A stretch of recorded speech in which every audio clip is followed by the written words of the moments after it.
you believe it's been 41 years since the Goonies? It's crazy, right?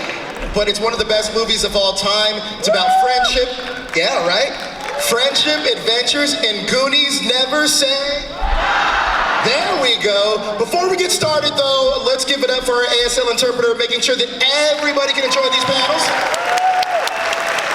And look, we're gonna do something special for you guys that are here today, because most of the panels that are happening in this main stage aren't taking fan questions, but guess what? We are. So we got microphones. Yeah, I think I see one right here. You can line up behind this if you guys got fan questions. We're gonna try to get through as many as we possibly can, because I also have 58 fan questions that you guys submitted online, so we're gonna try to get through as much as we can. But let's bring them out, because first up, the heart of the Goonies, you know him as Mikey. Let's bring up Sean Astin! Yeah, he's coming. I promise you he's here. I saw him back there. Oh, I think they're just having a good time. Sean Astin! Let's go!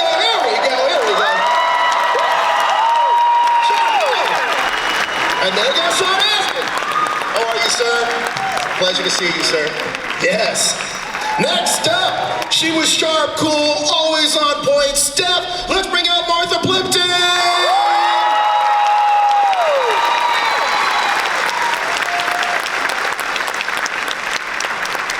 All right, next up, we have one of the Fratellis, dangerous swagger. We have Jake Fratelli, Robert Davi.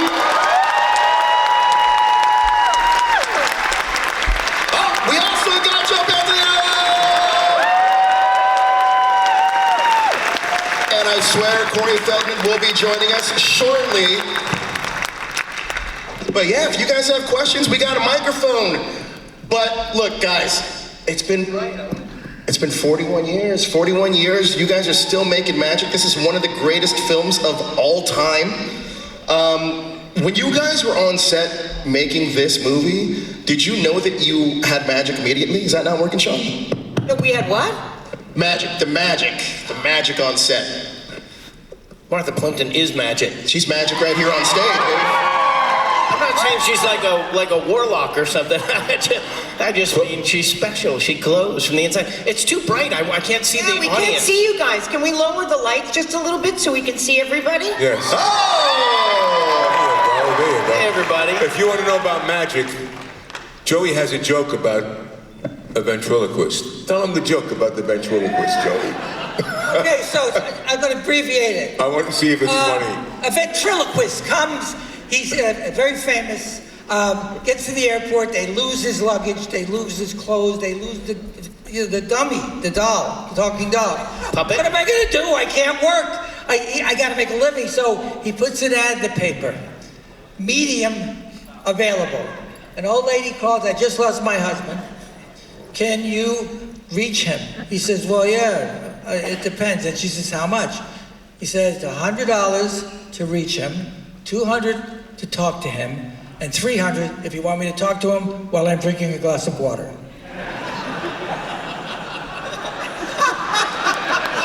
It rolls. It ripples. It was an elder. They were being kind, Joey. It's a grower, not a shower. That joke stinks. I'm going to tell you my quick joke. No. Plan. No, We it's need quick. a plan. Next question, please. Next question. I have to ask you guys this. Look at all these people that are here for you. This is insane to me. Generations of fans know about this movie, and new generations are discovering it for the first time. When you know that you've made something that impactful that carries and transcends through generations, what does that mean to you looking at it now? Sean? Well, hi there. You know, I think when you're living your life, you just kind of get used to things, and I don't want to say you take it for granted, but then certain moments will happen, like coming on stage in 2026, which is 400 years after we made the movie, and you see so many people, or with tattoos, or you know, particularly people it's inspired them when they've had illness or they've loss in their life, and Goonies represents a tone and a time and a story and characters they love. And I think it kind of like, you just have these moments of pride and appreciation. And you know, when you're in an airport and you miss your plane because you're going to take a picture with the entire soccer team, it's fine. Well worth it, I can imagine. Robert, Joe, the Fratellis are such a huge part of what makes the movies work.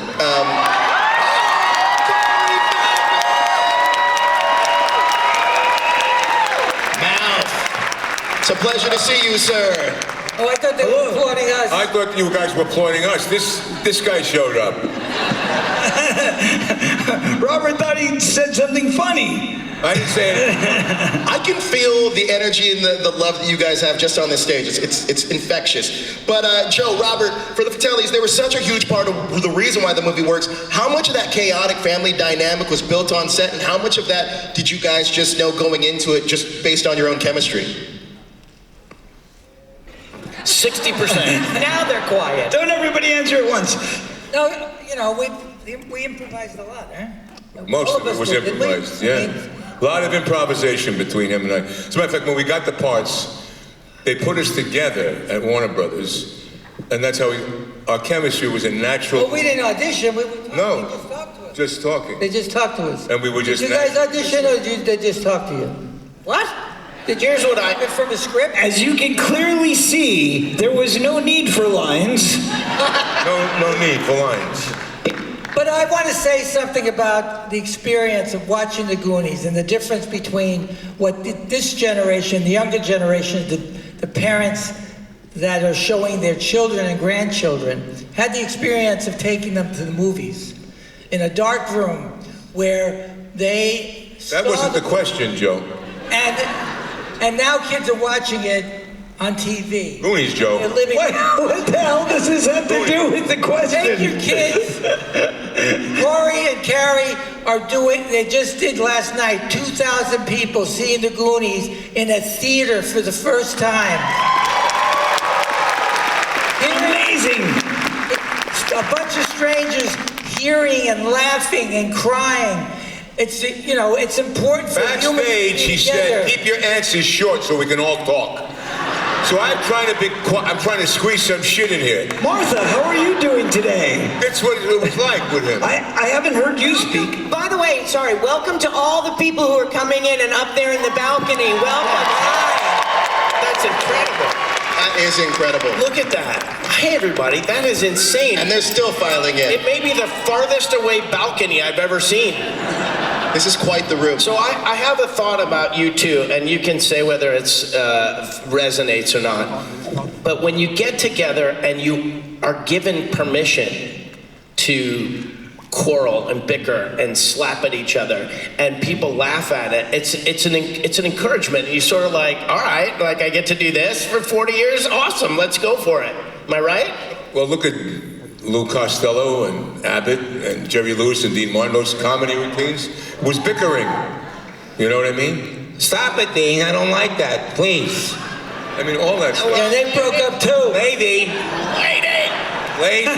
Joe, But luckily, neither one of you is an alcoholic, so thank God for No, that. I'm an alcoholic. Oh, you are? Oh, sorry, Joey. I had no idea. Joe, I actually wanted to follow up on something you said, because I think there's a lot of folks that maybe even in this room. First of all, how many of you guys saw the Goonies in theaters? But there's a lot of folks that haven't. And just recently, actually, in LA, I was at this thing called the Cosm, and I went to go see the original Willy Wonka in this new format. And look, I didn't go to film school, but I loved movies, and I still love movies to this day. And there's something so pure to me about the theater-going experience. It's such a shared communal experience, especially watching something and sharing that emotion on screen together. And I really don't want that to be lost in any kind of way. And I wanted to ask you guys this, because The Goonies, I think, is a movie that lends itself so well to the cinematic experience. Would you guys be open to seeing The Goonies re-released in theaters again in a different type of format, whether it be 40X or whether it be the Cosm or one of these type of formats? What's the thing called, the Sphere? Yeah, the Sphere. The Sphere, that'd be cool. That'd be cool. Let's do a Goonies Sphere. That'd be awesome. My kids have to see it. I'm pretty. No, not I have a Goonies. pretty open mind about. No, they did Wizard of Oz. Wizard of Oz. He thinks it was Goonies, but it wasn't Goonies. Oh, I thought it was. They're very similar. Same movie, basically. I'm afraid Corey and I are the flying monkey. Yeah, exactly. I'm definitely a flying monkey. I mean, it's interesting because The sad part is I took them. I thought it was the Wizard of Oz. I mean, I was there. It was the Wizard of Oz. Joey. That I thought it was awesome. I thought it was the Goonies, okay. No, I'm fine with it. I'm fine with it. I talked to a lot of people who saw Wizard of Oz at the Sphere, and they were creeped out by it. They said, like, it doesn't hold up, it doesn't honor it. Other people were like, they were transported. You know, life is too short to be bummed out about stuff. Like, you know, when we... If you don't want to see it, don't see it. Exactly. Enjoy it or don't. What the hell is a sphere? Oh my God. Oh my God. So listen, let me jump in with this one. First of all, Goonies has had a bit of a re-release in 4DX, not 4DX, in what's it called, 4K. At Fandango, they've done a couple of these, like, you know, weekend experiences, special screening events, things like that. But right now, I'm so excited because Stand By Me is coming back out on 500 screens in 2 weeks. I can't believe it. So exciting, right? So we're doing these screenings around the country with the Stand By Me screenings. Now we're doing the Goonies screenings. Like, this is what it's all about. Live theater and a movie. Oh my God, what an idea. Absolutely. I do not want the theater experience to ever go away. I want to preserve it as much as I can, and I'm hoping that all of you guys go and see these classic films and get the theater experience yourself. Well, there's a little structure, economic structure built into this. We know that, you know, cinemas, the big multiplexes, have been closing because the studios make $350 million movies that don't turn a profit. But you still have these buildings with seats and screens and sound systems, and they're ripe for showing, you know, 100 years of movies. And so if they have this intellectual property, they put it up. My thing is, I want to make sure that actors get paid when they come out. Oh, what a concept! Thank you, President of SAG. Sean, we'll talk. Sean. It's funny you said that because Joey just said to me, "Oh, good, you're gonna make some money." I said, "No, I'm not." You will not, and they exactly not because the studio will find clever ways of rationalizing or of you know, describing that. Well, it's really a promotional experience, you know. So they don't pay a ticket to see the movie, but they'll pay $90 for popcorn. No, but here's the thing. This is a full re-release. It's back in 500 theaters, regular theaters. Text me when you know what your contract is. I want to know what the money is. I will. We don't have one, but I'm doing press. We're doing a whole press campaign as if it was a new movie. It's crazy. Well, look, we also... This is about Goonies right now. Yeah, Goonies. Let's stick to Goonies. I will bring it back to Goonies. Sorry, Robert. You know, in Italy, they released... Wait a minute. In Italy... Wait a second. We're not interested in Italy. I've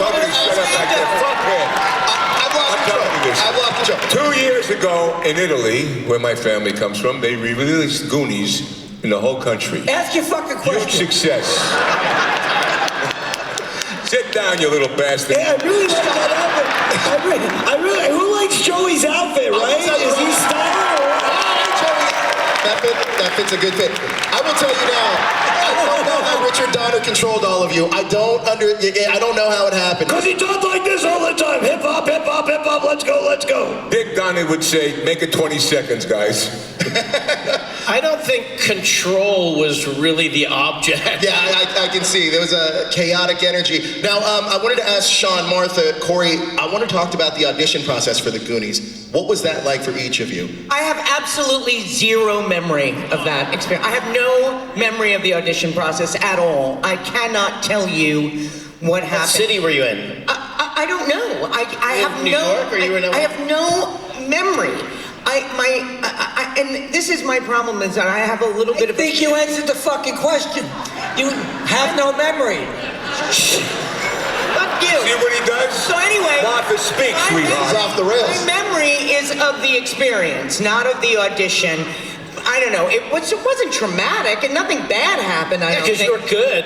All I know is that when I got the job, I was obviously extremely excited. And when I got there, I soon realized what a fucking nightmare this was going to be, working with these goddamn people. No, I'm kidding. It was a delight. It was a delight. That was so sincere and from the heart. Thank you. What about you, Sean?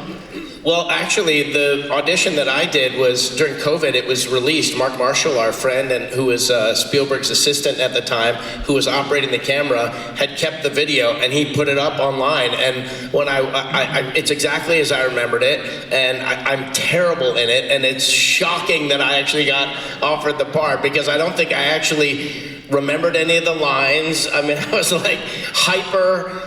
Yeah, I think they were basically hiring hyper.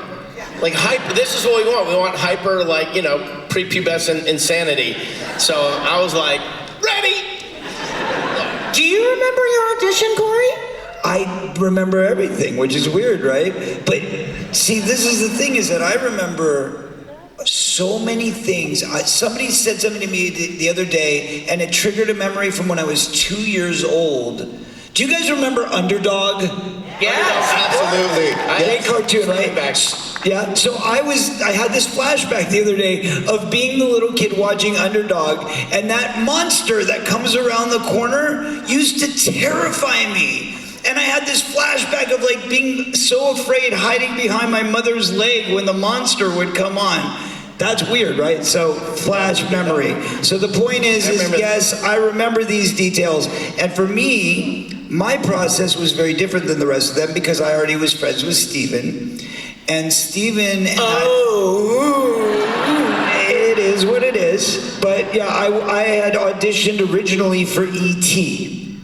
And I got the part as Henry Thomas's best friend, which obviously didn't exist in the movie. So what happened was I got the part, I became close with Steven, we spent the day together, we went to the Poltergeist set, I got to watch them turn a room upside down. It was very exciting. And then it was like, you're in. I was like, great. And then like 3 months later, I get a call from Steven. He's like, sorry, I know that I told you were in, but we did a rewrite of the script and your character is no longer a lead role and we don't want to waste your talent with a few lines.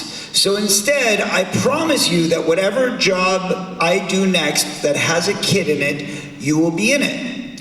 And that next job became Gremlins. So that's how we kind of had a relationship. So when Goonies came along, he said, hey, we're doing another movie. Are you interested? Would you want to be in a movie that's like Indiana Jones for kids? And I was like, I would love it. So he said, great. So he brought me in. I met with everybody, came back again, auditioned again. And then he was like, it's great, but guess what? I'm no longer directing it. So now you got to come in and audition all over again for Richard Donner. So even though I was supposedly given the part, I auditioned 4 times and for 2 different directors. How old were you then? 12. Yeah. It sounds like you're about 45. I remember That's it, man. Scheinberg was running Universal, and I came in and I did a screen test with, Lance Dollmaster was casting, and I'm telling you, man, that was these are it. inside baseball jokes. That was it. These Very are facts. inside. I do want to ask you guys about John Matuzak because he brought so much heart to Sloth. What are your behind-the-scenes memories of him, especially balancing that larger-than-life presence and how sweet he was as a character? I remember when we had... Oh, John? What did you say? What was the question? Sorry, what was the question? John Matusak, he played Sloth, your Yes, brother. the brother. Remember? Strongest What guy did you guys feel like working with him? Do you like it? Yeah. What? Us? You Yeah. guys like working with John? That was very gentle soul. But what I remember is how much pain he was in. Because he had a very bad back, and that head weighed like 80 pounds. And he had to come in 7 hours early, and so he was in great physical pain because he was, athlete alignment. You know, he played for the Raiders, right? He's a Los Angeles Raiders. famous professional football player. Yeah. He was a gentle giant, but one of the strongest people I've seen. He could flick you like you were a match twig. And there's a funny thing. Do you have a question about the opera singing? Yeah. You do? I'll wait for that. What's that? Oh my God. But, I mean, Oh go my ahead. The opera singing? Did you have a question? No, that's what we all wanted to know about, Robert. How did you come up with the opera part in the movie? Well, it wasn't in the script. But I was downstairs, the way it's supposed to be, Matuzak is sloth. And I have to come in to put the food down, and I move it with my foot as he reaches it screaming, ah! And I said to Dick Donner and Spielberg, I says, what if Jake has to, instead of sing for his supper, Sloth has to listen for his supper? And they said, show us what you mean. And that's how that was born. So this is why Timothy Chalamet said that opera is dead. But you're what? Oh boy. That went over my head. I'm glad you guys got it. Oh boy. I want to ask about Jeff Cohen, who played Chunk. He's a huge part of this movie, a bit of the heart of the comedy. What do you guys remember the most about him on set and behind the scenes? I remember Jeff being, first of all, hilarious and never shut up. But that was kind of true of everyone anyway. He was absolutely hilarious. And I remember that he was there with his family and his little sister and his mom the whole time. I remember one of the most awesome things about Jeff was when we were celebrating Halloween. Everyone came in costume. I was a registered voter. I just wore my own clothes. But Jeff was a bride. And it was absolutely hilarious. He was so funny, such a crack up, and it's so ironic to me that he's the one who's completely left this business 100% and became an entertainment lawyer, which is like a serious job with like real consequences, unlike us who are just like get to jerk off all the time. He's like a real, like the rest of us. But he was. I think he was honestly the funniest of all of us. Well, he was He was like doing a bit, or he was, and Spielberg and he was like a Borscht Belt comic. Do you guys remember that he had the world's largest cap collection? Oh yeah. He had like 150 caps. And right, every like baseball day, caps. yes, and every day he would come into work with a different cap on. Every single day. He never wore the same one twice, and he made sure we knew it. Do you remember that? I do have a vague recollection of that. Do you know Remember the one with the hand claps? Oh yeah, that's right. He pulled a string and it. Right. Yeah, he had joke caps. He was like Shecky Green. When he went to college to Berkeley, he ran for student body president and he won. He handed out lollipops with stickers that said "Chunk for Prez." Yes. He's just kind of a larger than life personality, and the director and the producers, he just connected with them. He just would do these bits. And they were, he's the reason we all got to go to Hawaii. He came in one day dressed as a Hawaiian tourist because Dick Donner would always say couldn't wait to get away from us brat kids and go to his beach house in Maui. And so he showed up and he's like, Dick, I'm coming with you. And it was the stupidest, funniest thing. And Spielberg saw it and he sent all of us to Hawaii to crash Dick's house. What was that experience? Like, it was insane. And the irony of it is that Jeff, as Martha said, is now like the most quiet, conservative, like shy guy, does not want to be on screen, does not want to be on stage. It's ironic. He's generous. So he's an extraordinarily successful entertainment lawyer in show business, He's which is Key's not easy. lawyer. He's Key's attorney. And he's a neck biter. People shaking their boots when he walks into the room.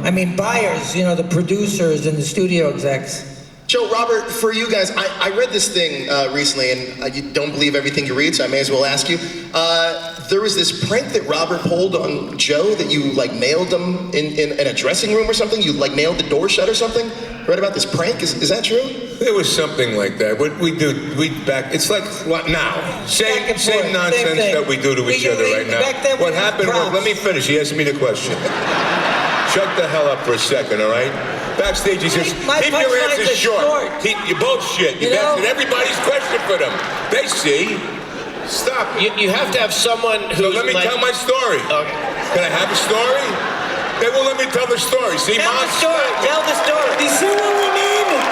You see, guys? You don't have to give them lines. You don't have to write any. You just let them go. Just let them Oh, go. by the way, Let me finish my story. Before you start your story, No, you sit down. I just It's want my to say- moment. I'll let you get up after me. that Rob is happy to answer all of your questions as long as, and as am I. No, well, you. After this, when we signed your autograph.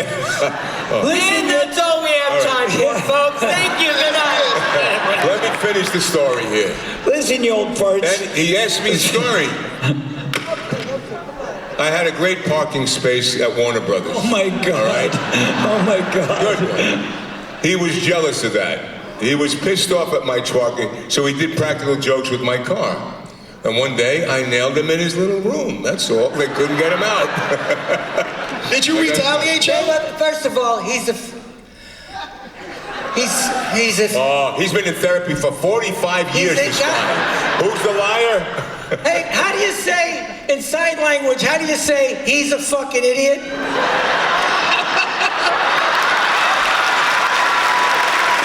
All right, in sign language, Boy. How do you Listen, say if you guys want to ask he's fan full of questions, we garbage? got a microphone. Line right up there. We got one. Save us. Go ahead.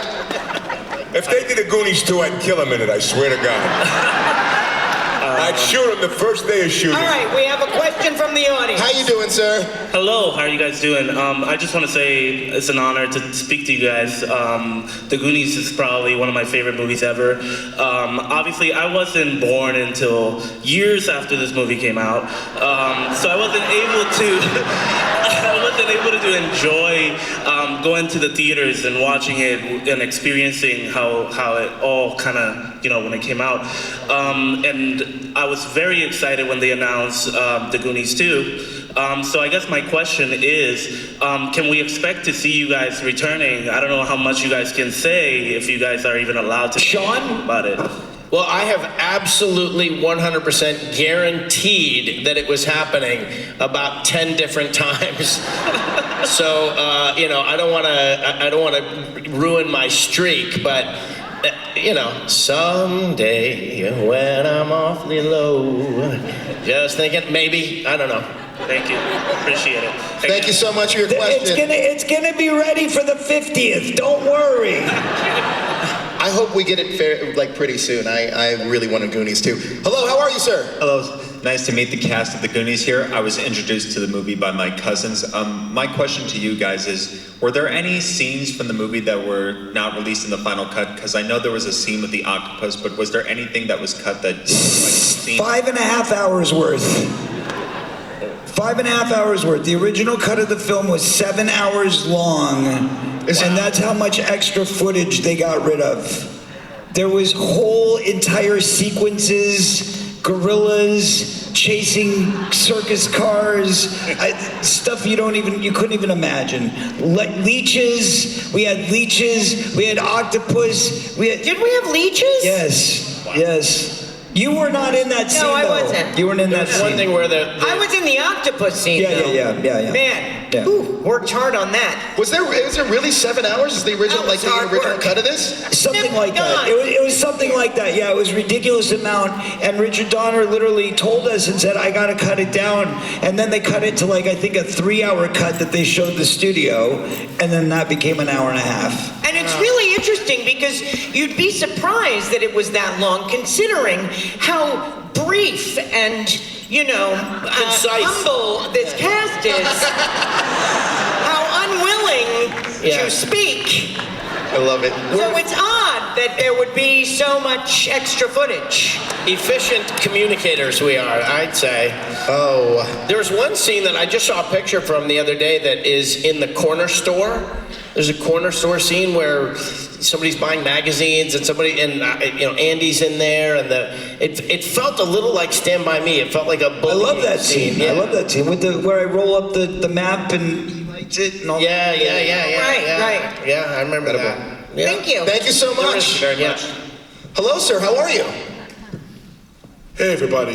Hi. So, Sean, what you were talking about earlier, during special screenings of like anniversaries and all that, is there something we can do as fans to make sure you guys actually get paid for that? God bless you. That's very sweet of you. Thank you so much. Is there anything the audience can do for like those anniversary type of screenings? Yes, you can send a Is it just, check like, to. Controlled by studios at that point. Audiences should just be audiences. Just go see what's available, enjoy it, and it's our job to figure out the stupid business. That's right. Yeah. That's right. God bless you, though. Thank you for that. Thank you. Thank you so much for that question. Hello. Hi. Hi. My name is Delilah, and clearly the Goonies has left a lasting impression on people's hearts, and generations really love it. So I guess, what kind of legacy do you hope this movie's able to leave behind for future generations? It's a really good question. Well, then I'll take it. I think, I mean, we're seeing the legacy now, right? It's really extraordinary that this film, which was a modest success when it came out, has had such a long and enduring life over the years, and has literally, I mean, grandparents are showing their grandkids this movie as a rite of passage, and that is extraordinary. And I think it just speaks to, first of all, the importance of good storytelling and, you know, Spielberg and Donner's extraordinary skill in making fun, amazing movies that people want to see.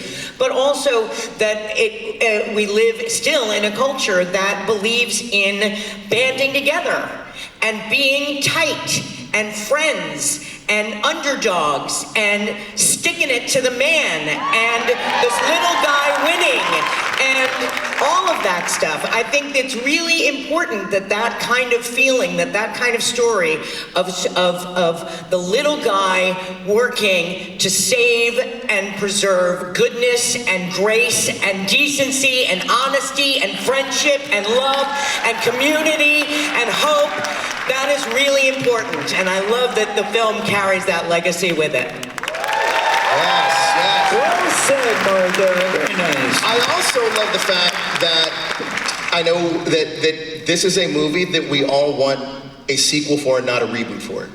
This is something that has stayed with generations. It's in the National Film Registry. It's an incredible accomplishment. I'll tell you what, I give you my word right now, none of us are doing a reboot. Thank you. Yeah. Thank you. That doesn't really mean much, but whatever. Hey, you guys! Wait, John Matuzak is here. Where is he? Where is he?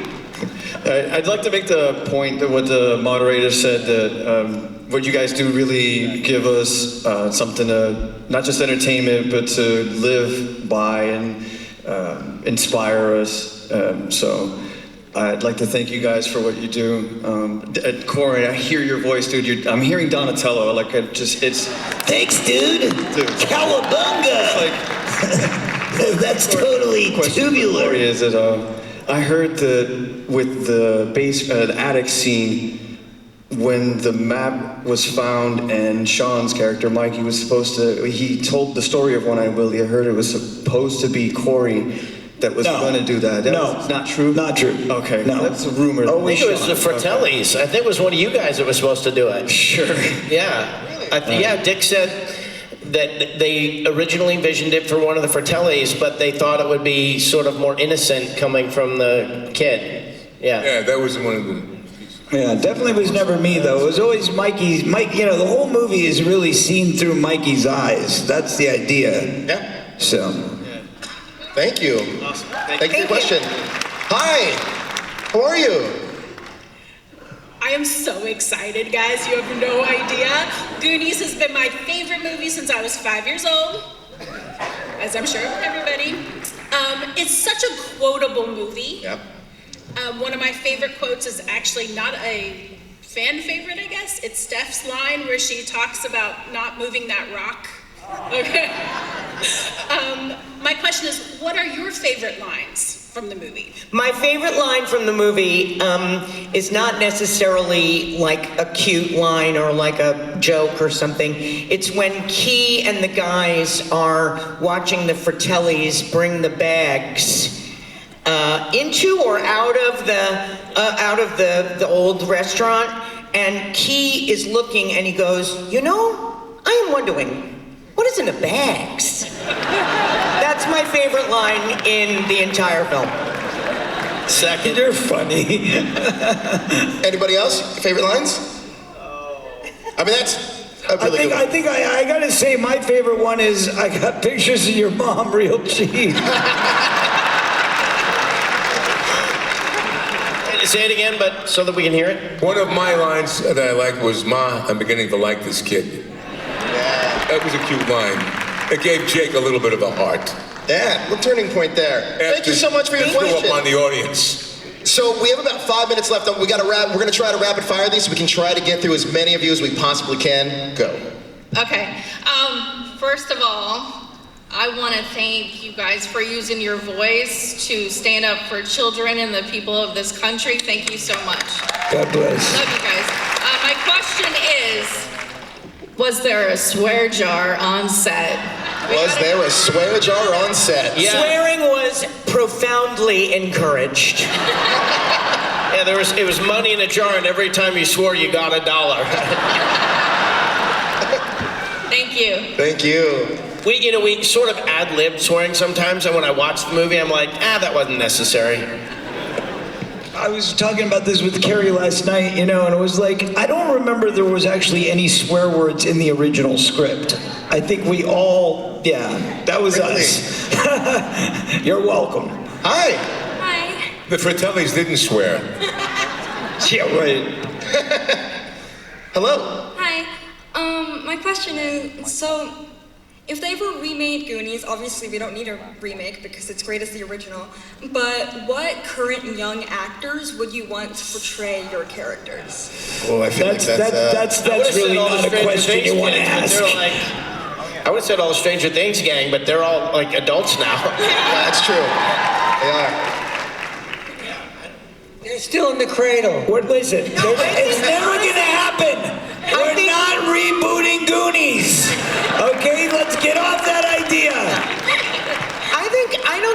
I don't think they should make like a reboot. Right. I think if they're gonna do a Goonies 2, which I don't think they should do anyway, but if they did, then I think they should obviously do it with us. I mean, Would you like to see the characters have more of like legacy characters as well? Like some of the original characters having kids and them going on adventures, something like that? I mean, or should it just be the OGs just going on an adventure? Wait. What do you guys want? You're taking food out of our mouths. Not me. I want you guys in the movie. Joey. Imposters. Wait, our lines will get smaller. No, we don't want a Goonies remake. No. Okay, Joey. Thank you. What do you guys want? Tell us. Do you want? That's what you guys want. Do you want to see a brand new cast? Do you want to see a brand new cast? Do you want to see us back doing the same thing? Okay. Well, there we go. All right, wait a minute. How about the Fratellis get out of jail? Mama's dead.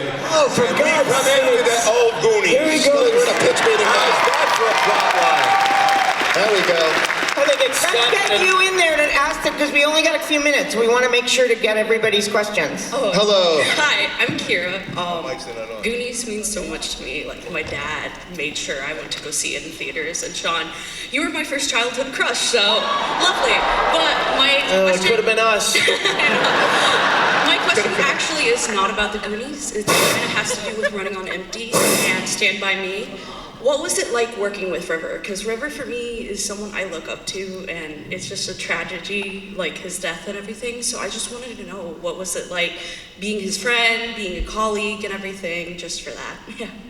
Are you talking to, who are you talking to? See, Martha and you, Corey. Oh, Martha, you go ahead. Yeah. Well, he was a wonderful, incredible, gifted human being who was touched by an extraordinary empathy and decency and goodness that I think is really rare in this world. And he was an extraordinary actor because of that empathy and because of that love that he had for human beings, for animals, for the planet. It made him an extraordinary performer and incredibly wonderful to work with. Thank you. There's that. I will only add to that by saying everything she just said is exactly right. He was such a beautiful man, compassionate, musically gifted, a great actor, an incredible person, a great friend, a loyal person. Like, he was real. He was a real guy. And he actually was genuine and cared about others and had compassion. So yes, everything Martha just said. Thank you guys so much. Love you. Thank you for your question. Unfortunately, you're going to be our last question. We're going to be out of time, so... Oh, I didn't see. Okay, we're going to make sure we get there. Hi. Hi, Goonies is my favorite movie of like all time. I've been a fan for years. And I know you guys have been saying that you're not doing a second movie, which if you were doing a second movie, where do you see your characters now, especially in this political climate? Like, I'm just curious. Well, we're not saying we're not doing a second movie. We're saying that we haven't done a second movie. Okay, but if you were, like, where do you think your characters would be now? I would be a president I would vote for of SAG. No, I'm just joking. No, I would probably be a lawyer, maybe, or a politician. That's what I think, but who knows? Let's get the little girl, little blonde girl. Can we get your question? Hi. Hi, honey. Hello. You can pull it out of there. Maybe. There you go. Hello. Hello. Backstage, who is the most mischievous person who would just make... Good question, honey. Who is the most mischievous person? The most mischievous person. I would guess would be a draw between Corey and Josh. Don't you think? Well, I don't know, these two. These two are pretty mischievous. I know, like by what metric? I think we all got into trouble at some point, so yeah. He was the most mischievous. No, never. You were perfect, Martha. I think probably Robert and Joey. Yeah. We have, apparently, I got a coffee cups, we own a restaurant, Fratelli's restaurant. That's right. So, mischievous and entrepreneurial. There we go. We were driving on the set. He made me late from the set. I was speeding back to the set. I got a ticket because of him. He always started trouble. Always. That's funny. You were driving, but you got a ticket because of him. See, all right, I got to tell the story. I told Joey. No gaslighting here. We were on what they call a will notify on this thing. It means they'll call you later on. So Joey says, let's go for a drive. Me and Joey. I said, but we're on will notify. We got to stay close. He goes, no, they're not going to call us. They're not going to call us. We're driving. 2 hours later, we get a phone call. Hurry back to the set. Because of this little bastard. What's so funny? Behind the scenes? Lady, all right, we got time for one more question. Little girl, ask your question. Yes. The little girl with the Goonies shirt, please. The little one, right there. No, give her the mic. Somebody give her the mic. Question from her. Next. Yes, I want to hear your question. You were so nice to step aside. It is right there for you. My bad. Hi, my question is, when you guys were filming the scene of the pirate ship, were you able to do your own stunts when jumping like off the plank? Not the minors were not permitted to do because we were all under 18. So no. I don't know the name of my stunt. But Carrie did. Carrie jumped off the boat. Well, she fell off of it. I don't know if that was a stunt. No, she did. No, she jumped. She and Josh were able to jump. Yeah, they were able to jump because they were over 18. Yeah. But my stunt person was a girl. It was a girl. She was, and her arms were stronger than mine. So I was very happy to be well represented on screen by her. I can't remember her name at the moment. Yeah. All right. Thank you so much. Thank you. Look, unfortunately, we are out of time. If you do have questions, please meet them at their booth. Get your photo up. Thanks, everyone. Let's open